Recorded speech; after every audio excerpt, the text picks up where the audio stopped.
Does any form of religion hold any place in a movement designed to create true freedom for humanity? Well, that's what we're going to discuss this morning on Trending.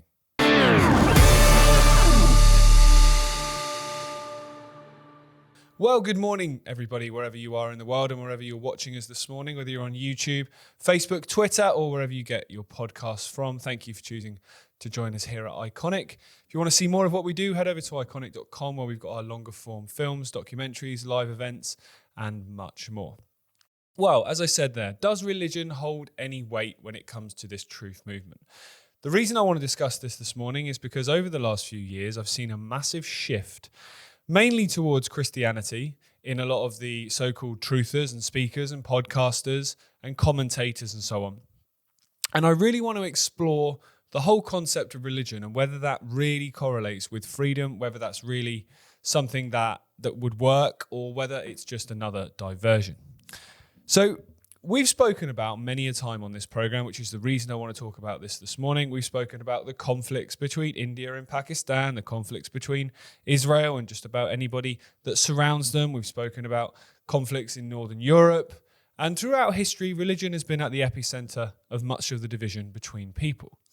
You don't have to do too much research to go back and see all the way back as far as 600 BC, you had conflicts involving belief systems, right back to ancient Greece, all the way through the different sacred wars, up to 200 BC, and then you go all the way up to modern day, through the Crusaders, through the Husite Wars, through the First World War, the Second World War, the Iraq-Iran War, the various wars in the Middle East since, the war between Yemen and Saudi Arabia, the war between Israel and Palestine. Conflicts, and at the epicenter of conflicts, have tended to be religious belief systems. Now, I have no problem with belief systems, as long as they're not designed in a way that makes you have to hate somebody else because they have a different one. I'm very much do as you wish. As long as the people around you are on board and you're not imposing that on anybody else, you choose to live however you choose to live. As long as you're being respectful and as long as you're showing respect for cultures and people who may believe different things to you. That's not what we see when it comes to religious fanatics. And that's the same in every single religion. That's not just exclusive to one. That's the same in every single one. People try and impose their will on others. And that's on a very individual level, but on a more collective level, on a more large-scale level. The conflicts that have happened around the world, or many of them, have been related to ancient claims to certain pieces of land, ancient claims to certain people, and things like that. When you have videos like this one... Hello. Hi. Do you speak English? Yeah. Can I ask you a question? We're looking for the Green Line. Do you know where the Green Line is? And exist. It doesn't exist. Doesn't exist. All of Israel is our land. All of Israel is yours? Yeah. Did the Green Line used to exist? No, never. No? You don't recognize the Green Line? There is no Green Line. God gave us Israel, all of it. Where somebody genuinely believes it's okay to kill others because God promised them something. And that's not just exclusive to Israel, that's the same in other nations as well. Then how can you have any kind of peaceful and civilized society? You can't. And that's why I believe we don't have one, or certainly one of the factors why we don't have one. I think it's an incredibly dangerous tool that has been used throughout history to control people, to stop debate, to create fear of what happens next, and fear and repercussions for your actions, or for defying God, or for taking the Lord's name in vain, and so on. The power systems that have been built off the back of religion in the West. Hence why you see tiny villages and massive churches that may only serve a handful of people. That's a show of dominance. That's a show of power. I remember one of the first times I went to New York City, right at the bottom of Wall Street, there's a small church which became quite famous during 9/11 because people took refuge in there. That once upon a time would probably have been one of the biggest buildings in Manhattan, if not the biggest building. It's now fallen into significance. It's surrounded by the Wall Street skyscrapers. And I wonder if that perception that religion once had such a dominant influence in the West, and the fact it now hasn't, and people see the West going down the pot, people see the West going in a direction that is not good, that's why there's such a scrambling and a clambering to get back to Christianity being the epicenter of Western civilization because they see the times that it was as better than the times today. And that actually is understandable. That actually makes some sense, that you can square that off in your mind and say, I can see how you've come to that conclusion. However, to counter that, were times really better? They might have been slightly better than they are today. But if you look back through history, you don't have to go very far back to where the church had such a dominant force and the vicar was the most important person in the town and so on, to see that people were really, really struggling in their lives. You had abject poverty. You had people really struggling just to survive. So I don't think connecting that with that really makes much sense. And the reason I think that this is worth discussing is because I don't believe this is organic. When something comes out of nowhere and is suddenly everywhere, it's usually because a button's been pressed and it's been designed to happen. So much of the conflicts I mentioned around the world comes down to religion, which ultimately comes down to what you think happens after you die, where you think we come from, what this reality is all about, how you should conduct yourself and go about your life. Now, for one, you don't need a religion to give you an all-encompassing answer to all of those questions, because sat here right now, you sat listening, we don't know the answers to all those questions. Certainly a book that was written God knows when by God knows who doesn't have all the answers to those questions. It doesn't. That's not a controversial statement. That's just plain logical. It doesn't make sense. It doesn't add up. But what it does do is it shuts down the debate, it shuts down the conversation from going any further than 5 cents political solutions. Any religious leader or any political leader that comes in now and parrots what they think this demographic of people want, and we need to get back to Christian British values, like the two are intertwined and exclusive when they're absolutely not, they're going to get the support. They don't believe a word of that. Donald Trump claimed he was a man of God, claimed he was a heavily religious man, but then look at his actions. Look at how many people he's killed and maimed through his pushing of the COVID jab, through overseas conflicts. The fact that the US president and politicians, when they go into Westminster, have to sign on a Bible and then go about doing very, very un-Christian acts to the population that put them there, just shows and just proves they don't believe a word of what they're saying. But the reason, as I say, this is so important is because over the last few years, so many people have started to question the world. So many people have started to look at things very differently. They've started to open their minds to things that they wouldn't have before because they can't deny anymore the world is going in a direction that is not good. Whatever it is that might have woke them up, whether it was COVID, whether it's the immigration crisis, whether it's the war in Israel, whatever it might be, whether it's just the cost of living, people are starting to wake up and question the world in a much more open-minded way, which is fantastic news. But we're very naive to think that the control system was just going to let that happen without trying to suppress and control it.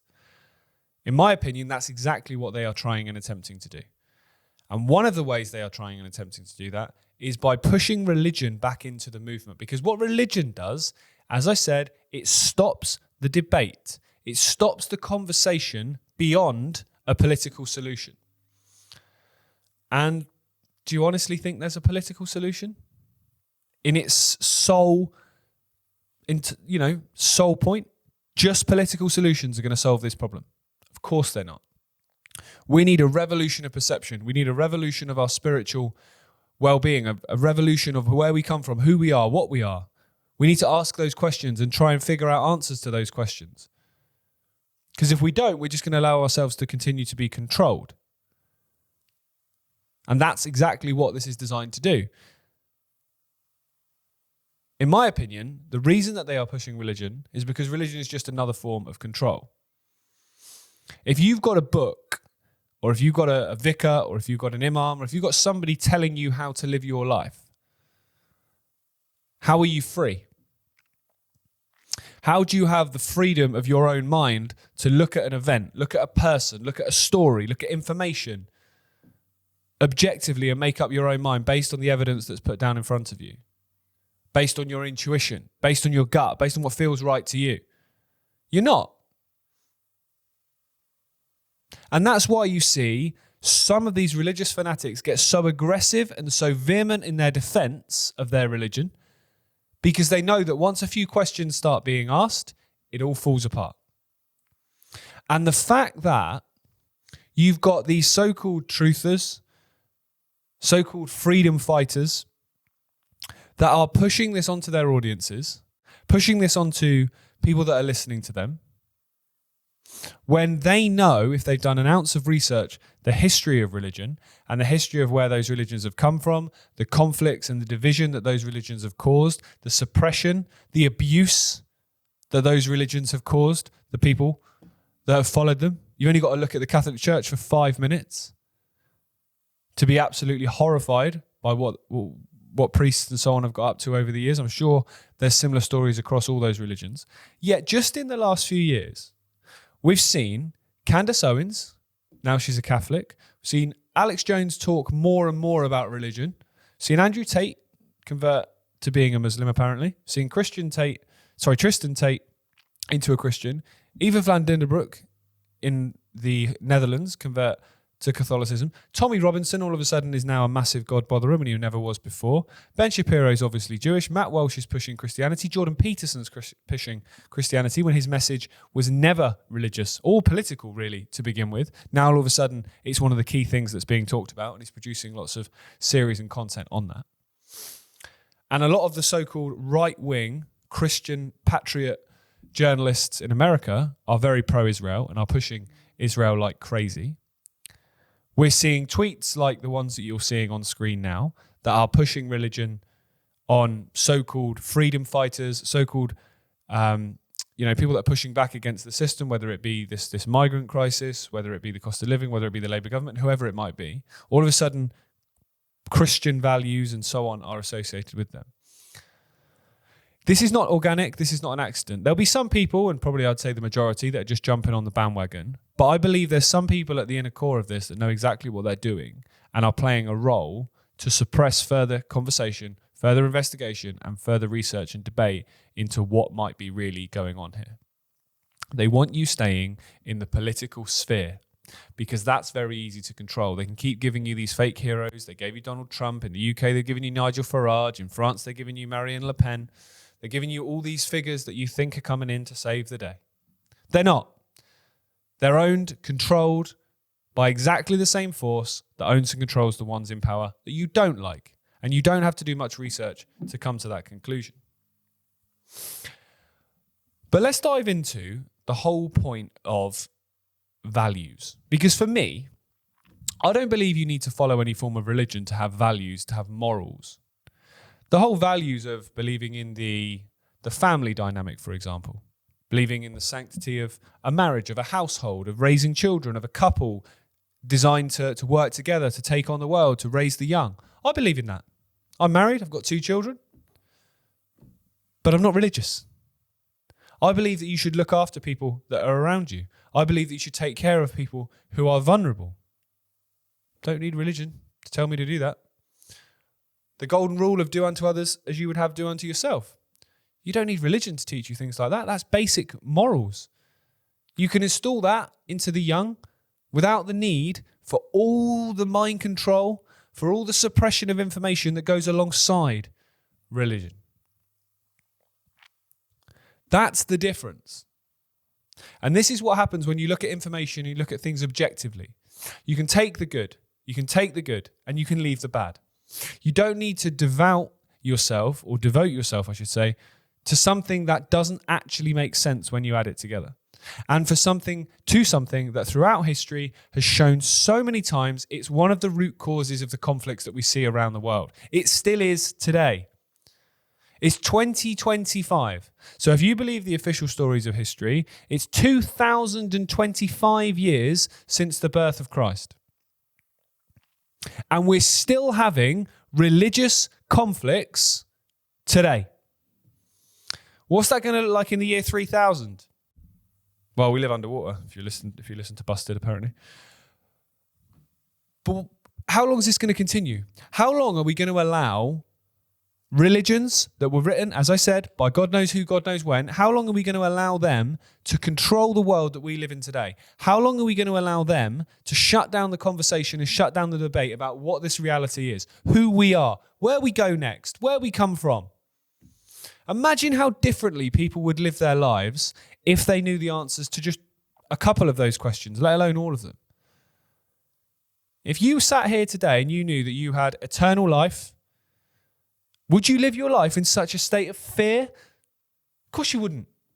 Would you play it safe? Of course you wouldn't. You'd go for it. You'd live life to the fullest. You'd live life to the max, because if it doesn't work out, there's another one coming in a minute. But the fact that people live either terrified by the fact this is their one and only opportunity and then they're in the ground, if you believe mainstream science, or even worse, in my opinion, you're judged by some God who's all-seeing and is going to judge you on whether you deserve to go to heaven or hell. It's playground in terms of the psychology behind it, in my opinion. And it's stopping unity.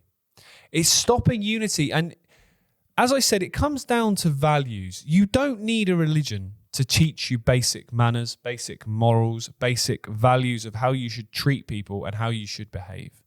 What you need is good people around. What you need is a good control system, a good system that shows that that's how you behave, and that shows that when you behave like that, things work. There's not division, there's not violence, there's not conflict. And you might say that sounds very idealistic, but I think it's very, very possible. The reason that you have conflicts in the street is because people's values are different. People's cultures are different. And yes, a religion has been put on that as a label. That's why, it's Muslims, it's Christians, it's Jews, it's Hindus. They all have different cultures, different belief systems, they can have different belief systems. That's fine. What you believe happens after you die is of no interest to me. It is of no business of mine. If you choose to behave in a way that is unacceptable by being violent, by being aggressive towards women, by stealing, by doing things like that, then I have a problem with it. And that's not, in my opinion, exclusively down to your belief system. That's down to your character. You don't need religion to tell you how to behave. What you need is a good set of morals. And that can be installed in you without the need for the massive control system that comes through religion. And one of the big things that gets people's back up, especially in the West, is the double standards when it comes to religion. This is another source of conflict. And as I said, this is completely on purpose. It's absolutely not organic. They want to create conflicts between religious factions. As I mentioned, you're talking thousands of years ago, these conflicts between different religions have started. And they're still going now, thousands of years later. It's an easy way to divide people. So in this country, for example, there's a guy on trial today who, if you watch this video, you can see why. They hurt.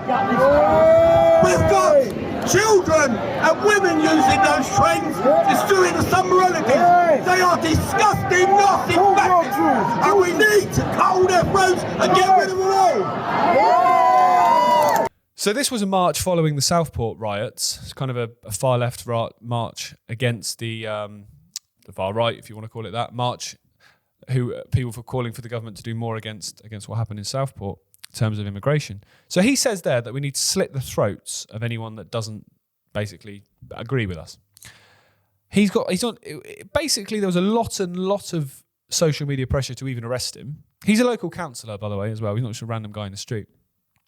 He's now standing trial. He probably won't go down. And if he does, it'll be minimal. Versus someone who tweeted that I don't want migrants coming over here and taking jobs and getting priority. They had 20 months imprisonment for a tweet.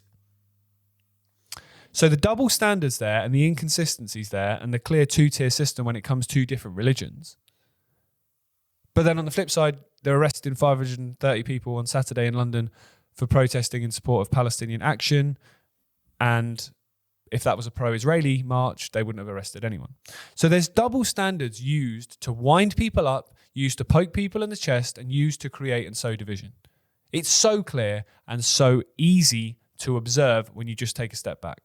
And that's one of the things that you will notice when you don't follow any particular religion, is you look at them all dispassionately. You look at them all with the same lens. You don't look at this one more favorably or that one more favorably. You just look at them all and go, you know what? I can see every single one of you in your own way is being controlled, is having your ability to free think suppressed, is having your ability to question reality and the world around you suppressed, and you're having your perceptions limited. I actually feel sorry for all of you at this point, because that's shutting down your spiritual and consciousness growth. It's shutting down your ability to learn, to think for yourself. It's a mind prison. It's all religion is. And while it's at the epicenter of the truth movement is going to go nowhere. It's only going to go so far. It's going to go so far as political solutions as Donald Trump and Nigel Farage. It's never going to move on. Because in order for it to move on, people need to open their minds to more possibilities. We need to explore areas that we haven't yet. Because it's so easy to look at political solutions. But there isn't any at the moment. There isn't any. The two names I just said, if that's our savior, then you might as well go and just give up, guys. If that's our savior.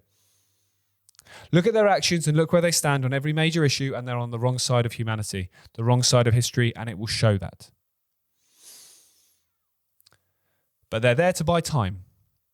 They're there to buy time for this agenda to further and further implement itself into our lives. That's why when it comes to the key issues of AI, when it comes to the key issues of the suppression of humanity, they are on the wrong side of history. They're not on our side at all. Rhetoric is easy. Oh, we'll kick all the criminals out. Well, one, you're not going to do that. And secondly, that's a factor in a problem. It's not the main problem. The main problem is that the world is run by psychopaths.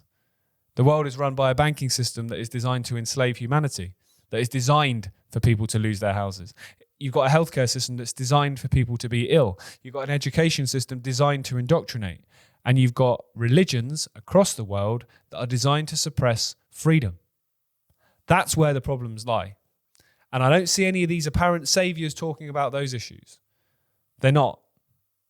Because they're not there to save us. They're not there to save us. The answer is always the answer. It's always been, which is us. You've got to look in the mirror and you've got to say, you know what? I'm standing up for myself. And that's one thing that religion is there to stop happening, because religion doesn't make it about your eternal power, your innate power to stand up for yourself, to stand up for what's right, to do what you believe.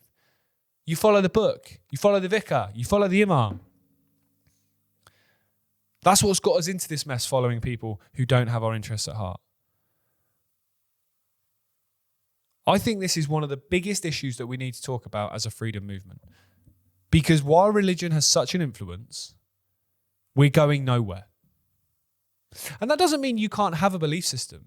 But having a belief system that you're so welded to and you're so aggressively welded to that you will dismiss any information that may question it, even if that information is overwhelming. If it makes you hate another person because they have a slightly different belief system to you, it's got to go.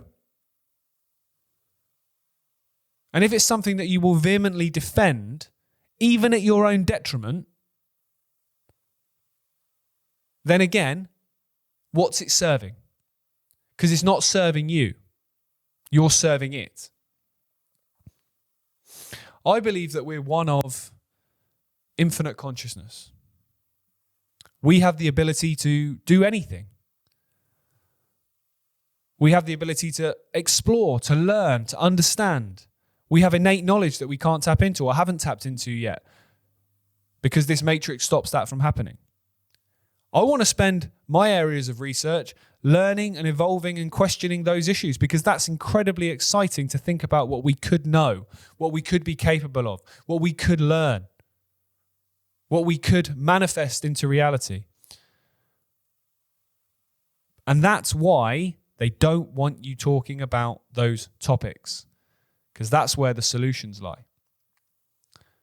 The suppression of that information and the diversion away from investigation into those topics, focus on politics, religion gives you all the answers to those questions, off you go. If that doesn't change, we'll be sat here in 10 years, 20 years, 30 years, 100 years, probably another 1,000 years. And nothing will have changed. The direction of travel for humanity will have only got worse. I dread to think what that world would look like. And people will be arguing about the same things they're arguing about today and were arguing about all those thousands of years ago in ancient Greece and have argued about throughout history on every continent right up to present day. Religion has a massive, massive, massive question to answer when it comes to the division of humanity. Humanity has been divided and ruled through so many different reasons, but religion is one of the consistent ones that has been there right throughout history, right up to present day. I saw a tweet yesterday from the head of UKIP, a guy called Nick, and he tweeted that not a penny of British taxes should go to any religion other than Christianity. I then retweeted and said, I'll reword that for you, mate. Not a penny of British taxes should go to any religion. Ideally, we don't pay tax, but let's just take it on that level for a second.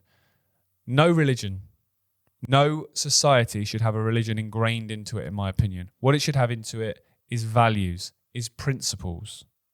And you don't need religion for that. You can take some of them, potentially. You know, as I said, the golden rule, do unto others as you have, do unto yourself. Fine. The marriage, the household, the support, that's fine. But you don't need all the crap that comes with it that suppresses you and that stops you from discussing things that you need to discuss in terms of figuring out the bigger picture of this reality. You don't need it to tell you that you're being judged every second of your life by some all-seeing God that's got some pretty weird ideas on life if you look at the events of the world, if he apparently controls them all. We're free sovereign beings, and that's how we need to live our life. I don't see how freedom thinkers and freedom fighters and religion are compatible. I don't see how they are. Because on one level, you're saying you want freedom. On one level, you want to think for yourself, speak for yourself. And on the other level, you support something which does and designs and tells you the exact opposite of that. I don't see how those two things correlate whatsoever. But it seems to be a control system that is ingrained in societies right across the planet, these various different religions. And it's not going to be an easy thing to unpick because, as I said, for thousands of years, one of the consistent ways humanity has been divided is through religious conflicts. I think it's time we grow up. I think it's time we make decisions for ourselves. I think it's time we look in the mirror and take the responsibility to look at things for ourselves. I understand why people see religion as a comfort blanket. I understand that. I do. It makes you feel like you're bigger. There's something bigger than you. And there is something bigger than us. The difference is it's not an all-seeing God that's judging you. You're not destined to burn in hell if you don't do what he says. How dark is that? How dark is that concept? Just for a second, think about that. Imagine saying that to a child. Imagine as a parent, if you said to your kids, if you don't do what I tell you to do, you'll burn in hell. That's essentially what religion is telling you. Certainly Western religions. So dark. And it's been used to beat and control humanity for way too long. And it's time that we grow up and it's time that it stops. Well, thank you very much for tuning in with me this morning. I'm expecting a lot of stick for this episode, but hey ho. If I look slightly more disheveled than the start of the episode, I cannot overestimate, I should say, how hot it is in this studio this morning. It's like a sauna. So thank you very much for tuning in with me, as I said. Thursday, we've got a brand new series coming out on iconic.com called The Legacy, which is replacing Dot Connector with David. So every month now, he'll be looking at one of his books over the years, which there's a fair few, and taking a particular passage, a particular chapter, a particular theme, and bringing it into a modern day context. So this first episode, he's looking at the Epstein files, the ones that don't exist, the ones that definitely don't implicate Trump. It's just a far left Democrat conspiracy. We'll be looking at that, looking at satanic rings and looking at how that intertwines into British society as well. So that's coming out on Thursday night at 5 o'clock. We also have our next episode of The Roundtable, which is coming out at 5 o'clock, on Friday evening. WhatsApp on Saturday and Bring the Fire on Sunday. What a busy, busy week on iconic.com. Head over there and see all our longer form series, documentaries, live events, and all those programs I just mentioned. $1.99 for your first month. It'd be amazing to have your support on this freedom journey. Have a fantastic day, everybody, and I'll see you later.